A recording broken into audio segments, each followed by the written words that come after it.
chers téléspectateurs, Maître Ndan Kengo, comme chaque soir, chaque mardi soir, votre émission, ce qui est diffusée pour les aussi diffusion et ça jeudi à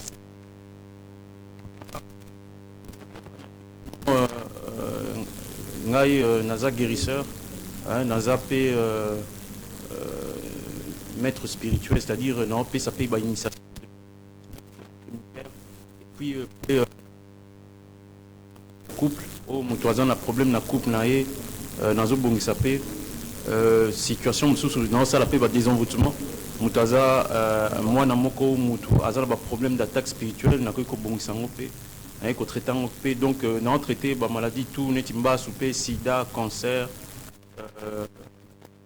mis sous problème des reins, donc, la maladie, moi. Donc, mon numéro, non, ça peut mon numéro directement pour tout, pour intervenir, vous pouvez intervenir en direct avec des questions. Donc, 084 097 86 06. Vous pouvez intervenir, je répète, 084 097 86 06.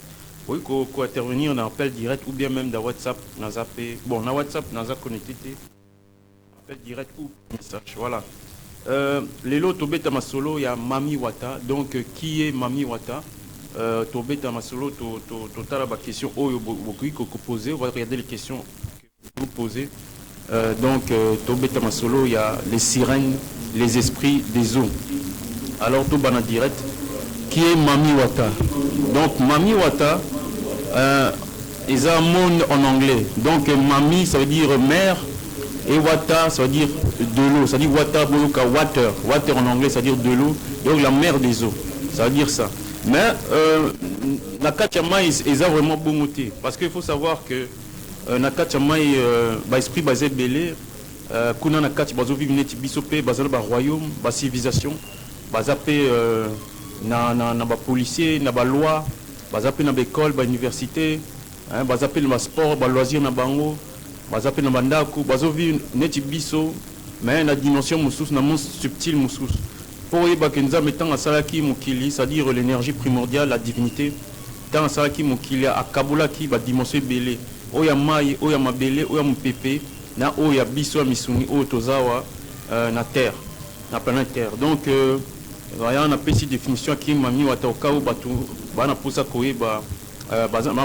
poser question, c'est-à-dire voilà qui m'a mis c'est la mer des eaux, c'est celle qui est, c'est pas exactement représenté dans la rivière, dans le lac, dans le cours d'eau, dans l'océan.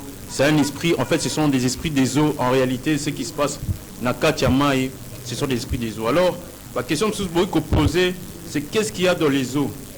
Dans les eaux, comme dans la loi qu'il y a des routes, il y a des métropoles. C'est aussi beaucoup de cimetières. Beaucoup de cimetières, beaucoup de tombes belées, beaucoup de pierres tombées belées. Mais obité que dans le monde substine la dimension sous kuna métropole, ville entière, route et zakuna.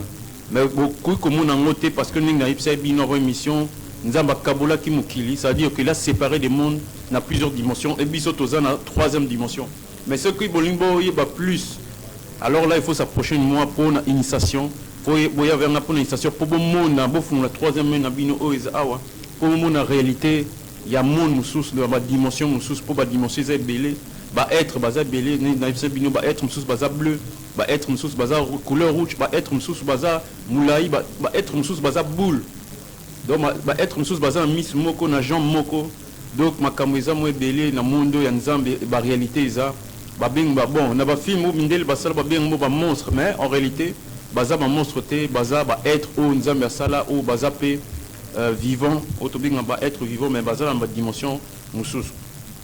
Alors, la question Moussous, que poser, c'est que comment faire pour rentrer en contact avec les esprits des eaux? Nous avons en contact avec les esprits des eaux.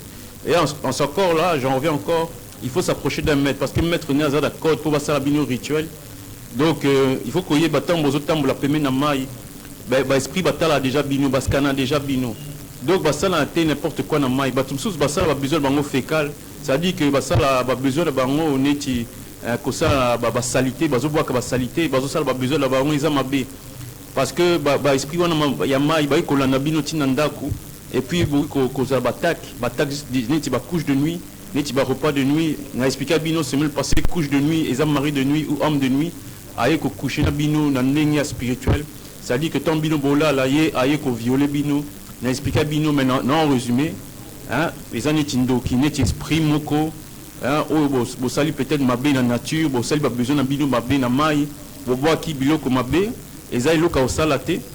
Hein? Parce que l'esprit on a boya olanda bino parce que tout un monde eza wana na mai, tout un monde eza wana na mabele, tant bozo sala mabe bozo boa kabilo ko na salité ba olanda bino na butu po basala bino bataki bino basala bino mabe. Donc mieux vaut éviter, mieux vaut à la propre, mieux vaut respecter la nature, beau respecter pe mai parce que azapé création nzambe pas sala mai, donc beau respecter ba monde wana. Alors question sous boy ko poser pe netina moni dans le bas qui comment faire pour entrer en contact dans la sincérité neti maître dans on bino soit il y a plusieurs maîtres il y a des maîtres qui utilisent des bougies hein as bino pour ça la bino rituel propose à contact n'esprit à utiliser bougie et par bougie on a couleur par rapport à l'eau au bino bolingi par exemple on peut exemple so bolingi par exemple prospérer dans le commerce ou prospérer en entreprise entrepreneuriat ou bien n'a évité vente, n'importe quoi, ou musique, sport, ça dépendra de la couleur de la bougie. C'est-à-dire, bougie, non, par exemple, vert, couleur vert, et ça, couleur yambongo. C'est-à-dire, ça va rapporter au commerce. Donc, par exemple, si vous voulez prospérer dans le commerce, un maître va vous mettre en contact avec un esprit des eaux, Mami Wata, sirène des eaux. Alors, tu as un esprit spécialisé dans le commerce pour faire prospérer. Donc, utiliser couleur vert. Pour couleur vert, et ça, couleur yambongo. Il a prospéré donc il y a il faut voyez chaque maître a une technique bon moi on va mettre une source va utiliser ma casse à utiliser par exemple feuille de laurier plante voilà basilic à utiliser par exemple ma casse donc miel du lait donc chacun a une technique naé pour appeler un esprit des eaux donc voilà donc tant à baigner esprit des eaux ça a pris quelques jours c'est pas en un jour au salamo.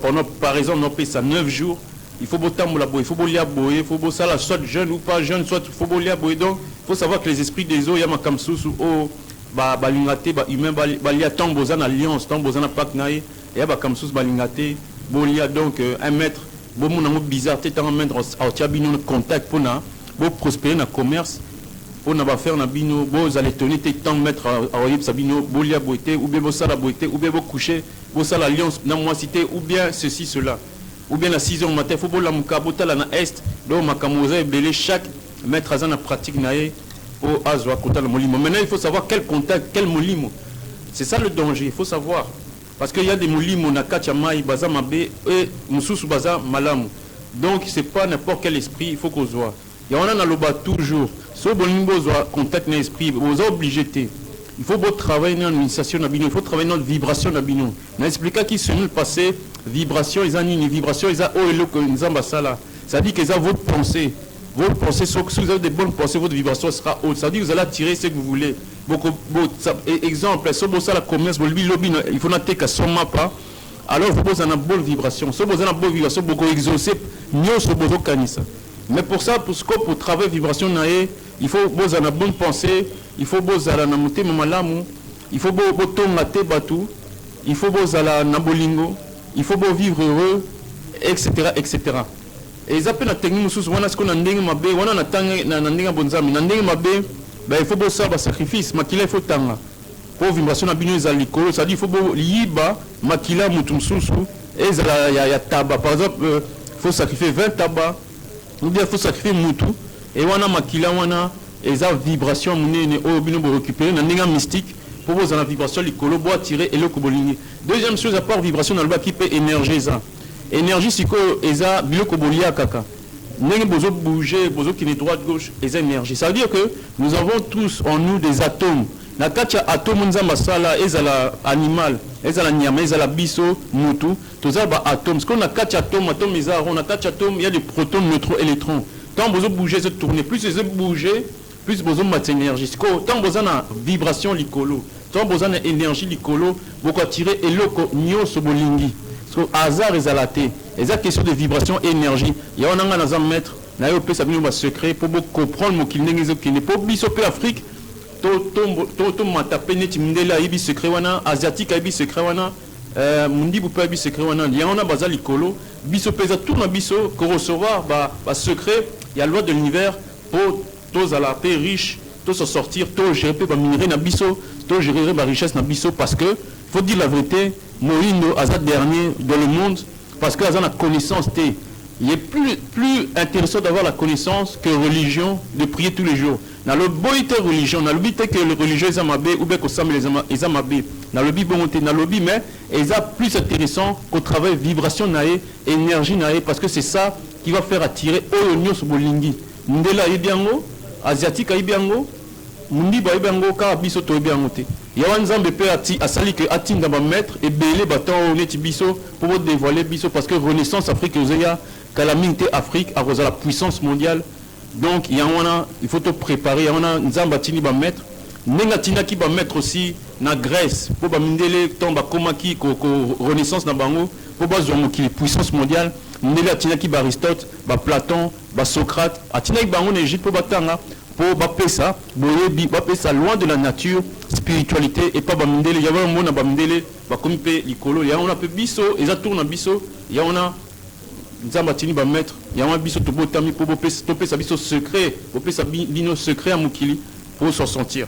Donc il faut travailler vibration énergie à part qu'au sambela n'a pas si ba petit secret mais dans une station on a pas ça ba grand secret pour s'en sortir de la vie.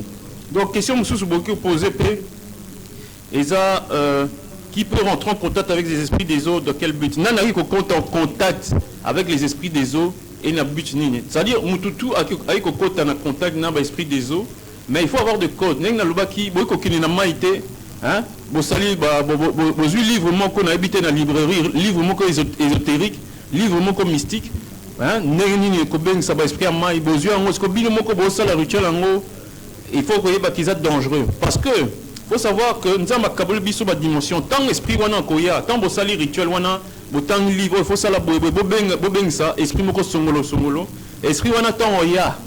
Bino boyebi ko diriger esprit wana te, boyebi code te esprit wana. Tant oya ako quitter dimension nae, o eza musika pour aya awa. Donc on dépenser énergie nae parce que bobengi. Tant bobenga il faut baisser énergie. Parce que il faut azong, il faut baisser énergie, donc il faut baisser soit esprit mabe, il faut baisser makila. Hein, si ko bino so beaucoup kate. Ko ça sacrifice. Soit 5 bino mona na bino, soit 5 bino maman na bino, papa na bino, ou bien nièce. Hein, soit 5 bino bo égorger 20 tabac na forêt. Hein, na katia forêt na butu. Est-ce que bo koka? Il y en a ba saraté ba jeu, ko beng ça va esprit wana. Il faut mettre en peme na bino. Parce que mettre wana ay ko gérer esprit wana.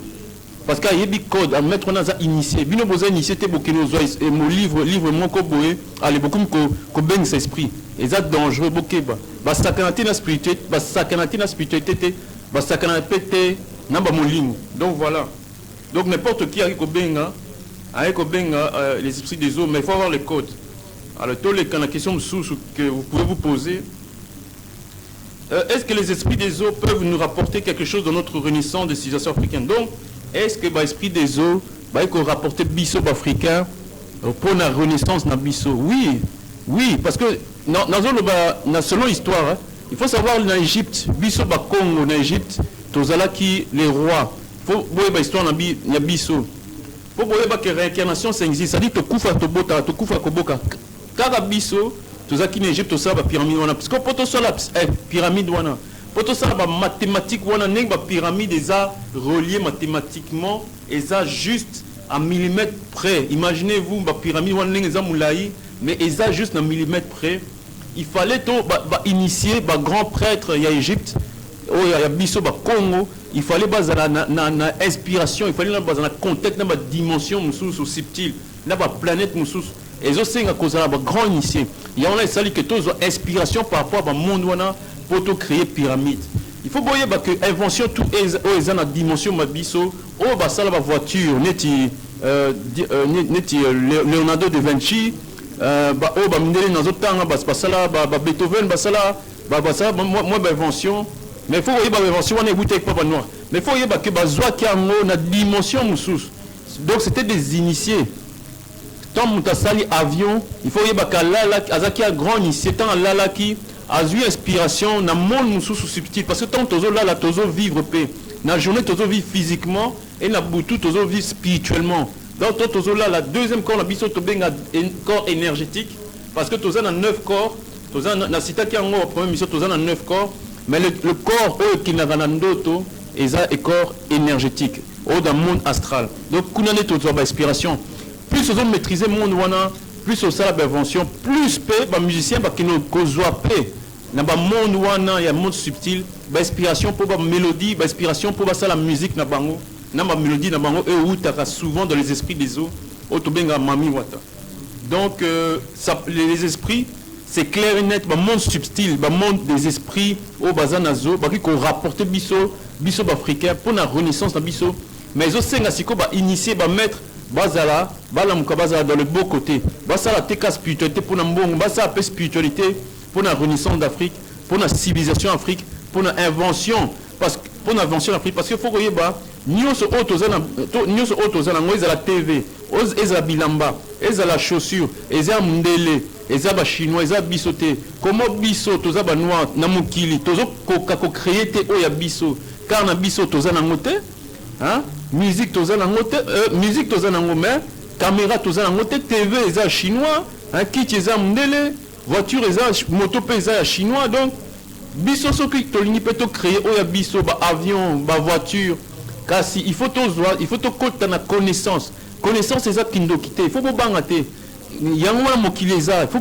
to contact na esprit ya dimension mususu faut to inspiration to créer pe oya biso eza tout à fait normal mokili sala ngo kaka biso tozo banga tozo loto parce que ba pesa biso ba bible ba pesa biso ba coran po bal elal sa biso pendant bango bazo kene na ba monde subtil wana ba monde dimensionnel o ils évolué ba ça ba invention ya minene ba GSM ba tablette ba ordinateur ale biso tozo tanga livre bango bazo kota na dimension mususu si kota na livre wana ekota sa biso na dimension te mususu il faut ko kota na connaissance ce ko kota na connaissance wana il faut ko yeba nature na biso parce que ba bisimbi baza na forêt ba bisimbi baza na mai na mupepe ya on a photo zo contact na bango ba pesa biso inspiration pour te créer oya biso et ça très important c'est pour la renaissance d'Afrique mais na boité religion na lobité que religion mabé na lobité que yango wana te ko sala que to créer te ba jeune na biso ba mayel na biso o bazana Congo o bazana l'université il faut pas côté na science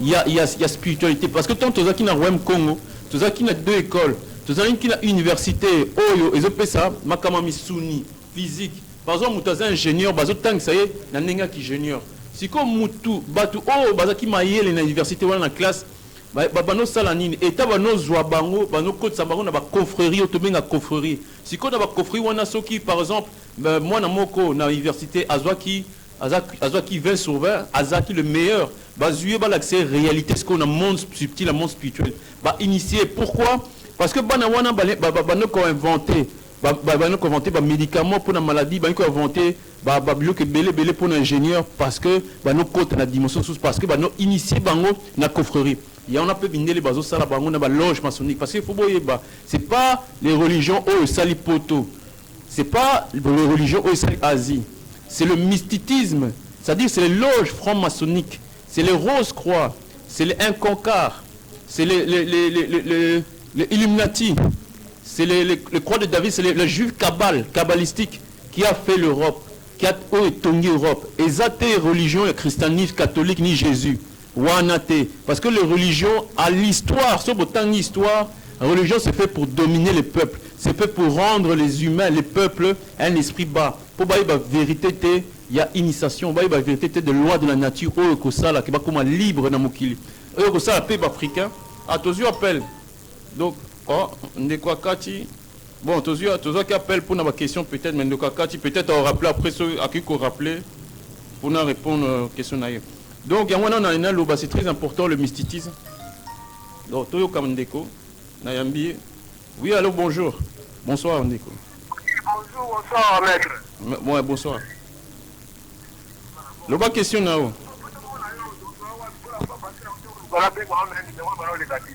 Ah, bon, oui, Kozwanga, na Lukimba. On a na Lukimba, na Zanawana. Oui. Oui, naza na lui Kimba.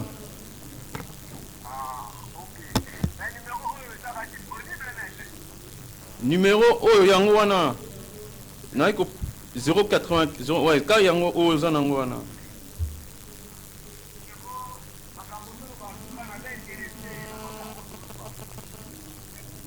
nalingi vraiment fona kutana yo fara.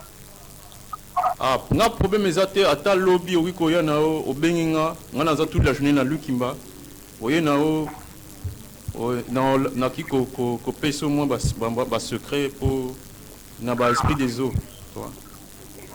En tout cas maître merci vraiment na yo c'est la mingi de mission na yo.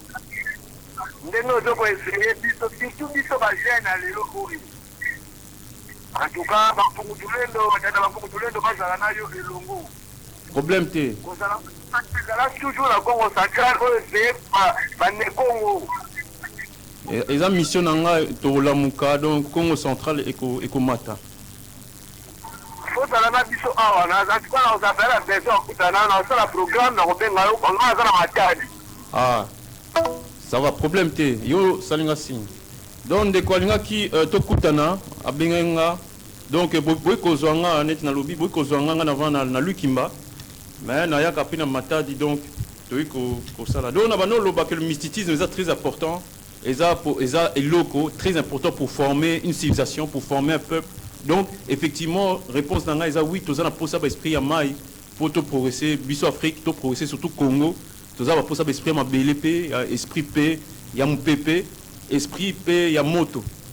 Donc to continuer ma question monsieur boy ko poser P est-ce que Mami Wata vit avec notre dimension. Est-ce que Mami Wata ba sirène wana ou tolobaka. Est-ce que ba ko vivre na biso ne tozo vivre awa. Ne tozo tambola. Est-ce que pe ba esprit moko ya mai ba zo rappel nzota batu. Oui, et oui exactement. Bon mona moi Simon Kitoko, bon mona bona misuni, azane physique, mais na katina za sirène na katina aza envoûté. C'est-à-dire que ba sirène mususu ba bima vraiment na mai, faut ba créer soit ba trouble. Hein, ça va créer ming et ça va trouble au moins moi si on a séduisante aza kitoko makasi mais bino boyebi tek na butu tant boy kolala nae et là makamwe belé ko le kai ko yiba bino étoile na bino donc bibali surtout faut bokeba vous faire attention ba couchate na moi si du jour au lendemain il faut boyer ba non moi si wana parce que pourquoi il faut ba ata une semaine boyer ba moi si wana pourquoi parce que tambo là nzamba ki ko lexa bino appelle les hommes sous no yamba. Ah, bon, peut-être Ndeko Soalo Azolandanga a rappelé. Hein, donc, au nom direct, hein, donc, la question. Donc, il faut faire attention parce qu'il faut coucher dans moi si, ça l'alliance dans moi si du premier jour. Il faut dans le moi si comme ça, tambour là, ce qui est moi si ma benzamo l'exabino tala, moi si on a aux autres aza esprit mai, aza esprit ma bé, alingali ba étoile nabino parce que but, il y a basiral mona isa koyiba ba étoile là-bas. Étoile na yo siko eza mbongo na yo eza chance na yo so eza étoile te commerce simbate ba faire na yo pe simbate aux ala pauvre et on a dans le bic vibration énergie ya on a ba esprit wana mai bazala na posa donc il faut faire très attention na makamla mi bo battre l'énergie na bino hein na kolia bien na kozala bonne santé bo battre la vibration bino dans la bonne pensée bon ça bien na batu kotonga te koyiba te nyo se wana eza vibration na bino parce que koyiba to yibi mbongo obi imaginez yibi $500 mbongo wana osango ya parce que eza motoki na te eza makina na te au moins $500 wana et dimio vie eza automatique toute action négative toute pensée négative et dimio vie mbongo wana tango sale loko ou milango pété et so pe loko te donc koyiba eza donc ça sert à rien botika makamwana soki batu hein baza na makansa oyiba botika makamwana parce que dans les lois de la nature hein, vous n'allez même pas profiter de cet argent. $500 là, botiango na tambo yibi $500 botiango na commerce. Bon mon na commerce de minope simba pété.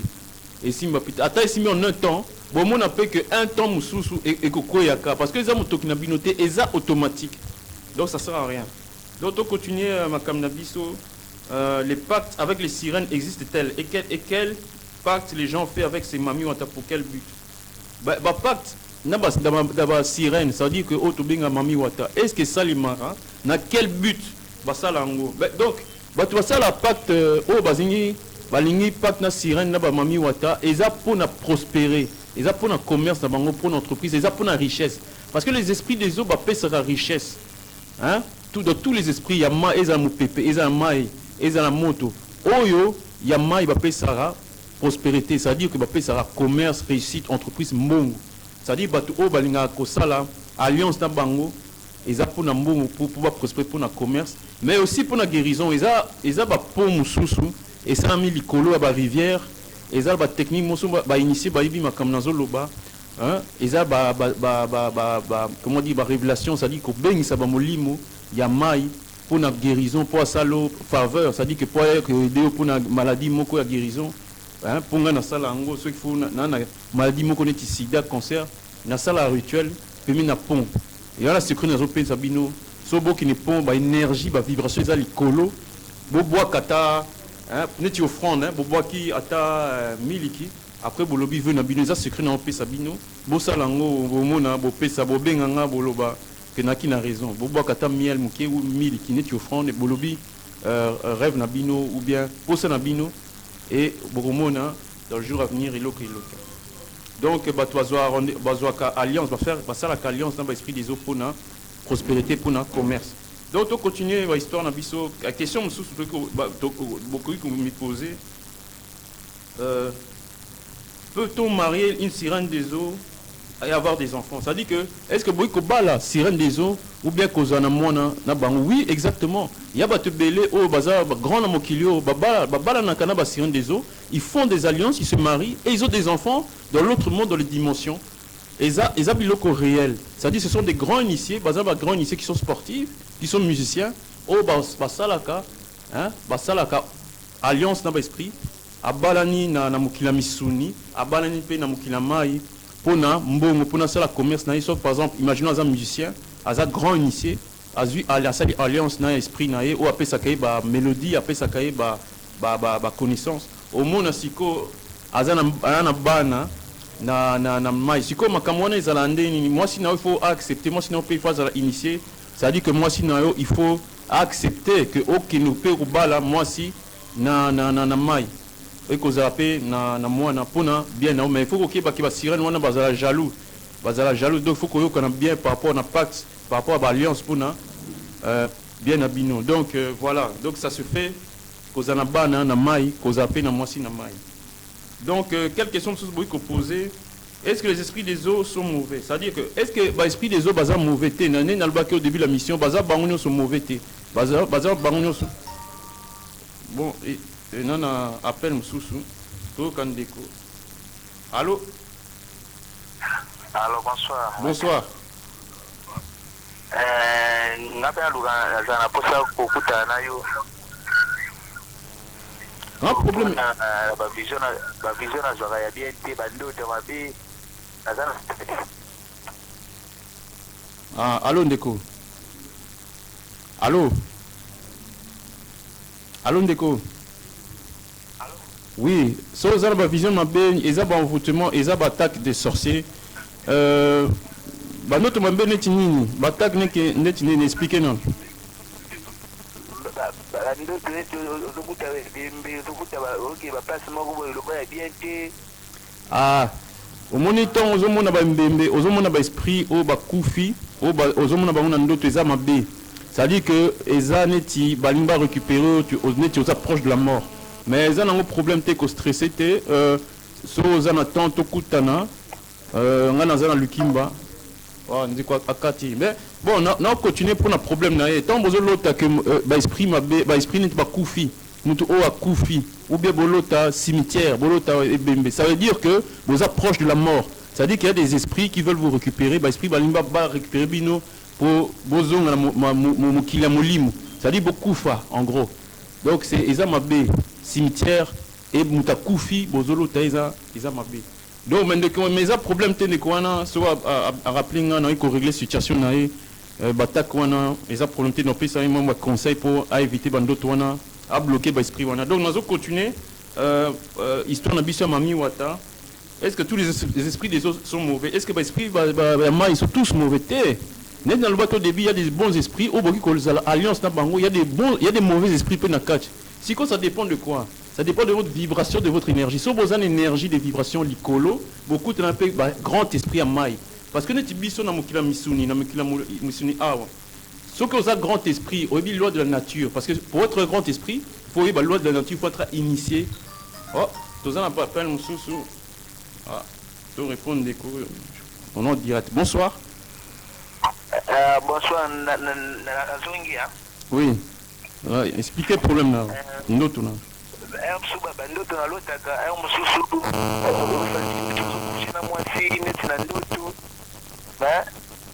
La compagnie a été moi si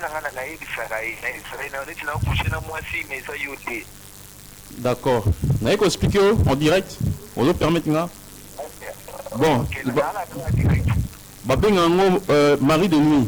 C'est-à-dire que les abandons qui va sorcière, va pas ça que récupérer étoile nayo. Parce que énergie sexuelle aux anango, ça dit bisounos aux énergie sexuelle il y a un bon nayo. Il faut qu'on batte l'ango. Pour na moi si nayo. Ba pesa pété moi si nyoso et loko nayo wana aux anango na ko lobato direct et loko wana yumo yebitimba. Mais eza Marie de nuit. Siko na ko traitango. Na ko traitango évitango mais il faut qu'on soigne rapide parce que bah ezane ti bazoli ambongo nayo. Marie de nuit c'est fait pour ça, c'est des sorcières. Donc ce que le jour au lingi au lieu au tout ça rendez-vous, on a voir lui Kimba. Na ya kapé matadi. Mais c'est important, il faut traiter ça pour les aggraves parce que conséquence c'est un ennemi, on a un problème na coupe nayo, on a une faiblesse sexuelle, faiblesse il y a bolingo. Bato kima on a ba masate ba no kima kimayo, famille peut on a un problème na bango. Commerce peut simba te so ça la commerce boulot au monde bato kima. Parce que bah chance nayo bazo récupérer il y en a c'est très très important, il faut traiter un mari de nuit femme de nuit et zelo comme bé makas. Vous comprenez? Il y a un numéro nanga. Tant vous allez après Beninga, d'accord? Merci papa. Ouais, bonne soirée. Donc, problème de quoi nango, mari de nuit, femme de nuit, batak wana, ozolo tani tozo coucher ça l'alliance, na mobile na moi c'est ezailo comme B. Pourquoi? Parce que ezandoki. Hein, ça veut dire que ezan mutamisuni, azo maîtriser le monde astral, le monde spirituel, yendoki wana soit chef d'entreprise, commerçant, politicien, sportif, Moutamounene. Oh, tous on appelle Moussous. Tu répondre de quoi? Oui, allô? Bonsoir. Allô, maître. Oui, bonsoir. Bonsoir. Oui. Maître, l'autre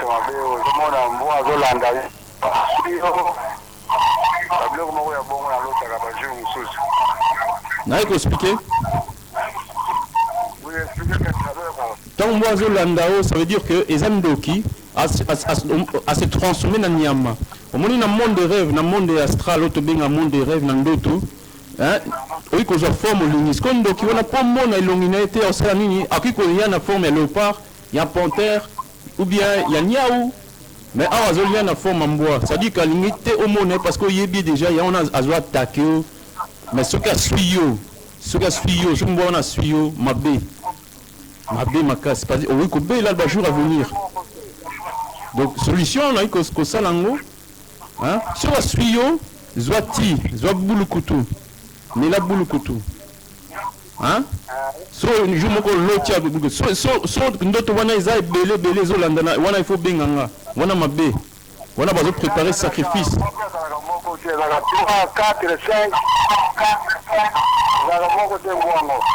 a besoin de poser sacrifier. Mais il faut que baso suivi. Il faut que purifier malamongo na boule couteau. Faut me la tia boule couteau. L'homme qui n'a tongo soukoli au milieu boule couteau. Mais vu que ça cas dangereux parce que bana poser sacrifice nao batakango. Ceux qui osent après au béninga comme ça tout koutana. Comme ça, total, n'a que ça la pour nous. Solution est en problème qui? Ouais, bonsoir, bonne soirée. Mon problème, on a fait un déco. Tant que vous avez un nyama, vous avez un nyama. Parce que nyama, on a tout à suivre. Vous avez un nyoka. Vous avez un bois. Tant que vous avez il faut que vous ayez vous soukoli première chose. Avant vous soukoli, vos 8 ans, et puis vous méditez pour vous purifier nous autres parce que le jour à venir beaucoup belle. Si vous avez un landa, il faut vous mettre, parce que c'est préparation à sacrifice nabino. Et ça va nous donner une forme, il y a mboa, ou bien nyoka, pour pas sacrifier bino. Parce que dans le bas qui makila, il y a un ambon et bandoki. Énergie, c'est plus important que l'énergie que les ambon. Parce que l'énergie, et ça va mettre, va initier, ça va tactique dans le monde subtil, le monde dimensionnel, va transformer l'énergie en ambon. Et l'énergie, et qu'on les cambon belé. Il y en a un maître spirituel à préférer ayamba énergie que va passer bon la physique parce qu'il y a une énergie à multiplier par milieu belé donc et là ma comme donc la réalité mokili ba secret mokili il y a wana donc sujet les autres poussana non mon les autres poussana tous que ça déjà pas mission nabiso mais dans la question mususu prochaine émission c'est-à-dire semaine prochaine tout ça la nous surtout répondre dans ma mission wana donc tout le baka la question sur cette kalim pour le mardi prochain donc on a fait sa dernière maloba ba conseil mususu on a fait sa bino pour la émission et aussi là donc première chose et ça très important avoir bolala bo sukola et ça très important parce que c'est une purification physique donc bozola la bozo qui na monde mususu nzamba sala que biso ba cher humain to vivre na moi na butu to lala siko ba esprit ba on ba vivre aka ba kokate moi ba koka butu ba esprit ko ba on ek ba bima kana cimetière ba bima kana mabeli ba bima kana mai to ba bima mai ba kun ko tambola siko biso to lali astralement d'autres na biso astral les bima o ya physique etikali donc les bima les kuta na ba esprit mususu ba réalité ya monde astral siko biso bino bo maîtriser ngoté ça dit que les bozo langwa vu que bon maîtriser ngoté ça dit ba ko benga bino ba bino énergie na bino mbongo na bino il y a on très important avant que là il faut bo sukola et ça petit secret no pesa bino bon milata ti et ça bozo préparer no kolota na bino kola na bino bozo préparer bo protéger bo ça la bouclier il y a énergie na bino parce que bandoki ba lukaka wana ka énergie parce que l'énergie o ko transformer na mbongo donc voilà secret na pesa dernier maloba on a pesa à chaque émission et ça porte très important à la propre donc pour ça la cuisine bo na butu wana bo sukola ba tieti nyusu parce que bando ki balinga okota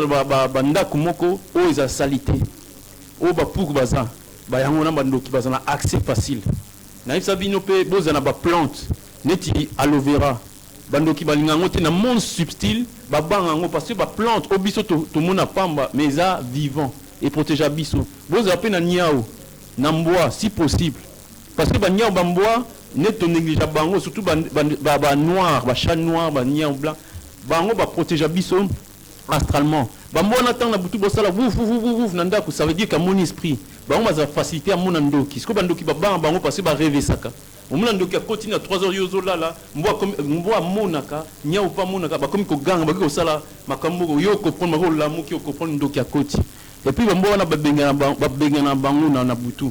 Donc, et ça, il y a un peu de bois, niaou, plantes, beau sukola, beau en a propriété nanda kunambino, et ça très important pour vous protéger l'énergie nabino. Et ça très important. Donc, il y en a un loba, tous pousse na la régie, ceux qui baza prêt parce que heure et souki, tu continuer sujet nabiso semaine prochaine pour la question ils ont obéi nganaza wana pour nabino. Pour l'éveil Afrique, parce qu'ils ont tourné à Corigné, Afrique et Kolamuka, alors ils ont la connaissance au Mundela Zanango, au Asia Zanango. Donc, je vous souhaite bonne soirée et prenez soin de vous. Au revoir, à plus.